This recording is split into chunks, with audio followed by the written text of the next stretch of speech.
Hello বন্ধুরা, সব কেমন আছো? আশা করি ঈশ্বরের কৃপায় সকলে খুব ভালো আছো।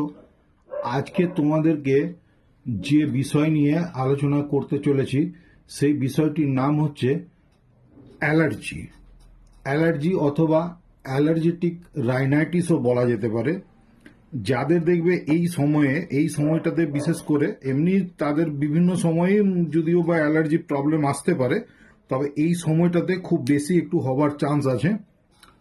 অর্থাৎ যাদের অল্প হয়তো ধুলো বালি বা ধুঁয়ো এই সমস্ত বা একটু ঠান্ডা হাওয়া লাগলে বারে বারে তাদের হাঁচি শুরু হবে। হাঁচি হতে হতে মানে ল্যাক্রিমেশন অর্থাৎ নাক দিয়ে সর্দি জলের মতন বেরোতে শুরু করবে, এবং সেইটি ক্রমাগত যদি বুকে চলে যায় অর্থাৎ ওইটি জমে গিয়ে আবার কাশির সৃষ্টি হতে পারে। সেই কাশি থেকে আবার হাঁপানিরও সৃষ্টি হতে পারে, শ্বাস নিতে কষ্ট হতে পারে।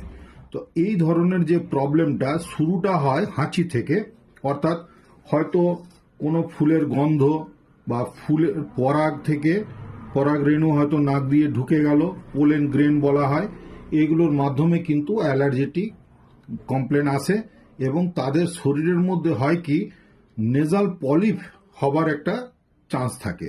ওটি এক ধরনের অ্যাবনর্মাল গ্রোথ, নাকের ভিতরে একটি মাংসপিণ্ড থাকে, সেইটির সোয়েলিং হয়ে যায়, তার ফলে নেজাল পলিপ হয়, এবং সেই কারণেই কিন্তু বেশিরভাগ এই অ্যালার্জি এবং অ্যালার্জিটিক রাইনাইটিস এই প্রবলেমটি আসে।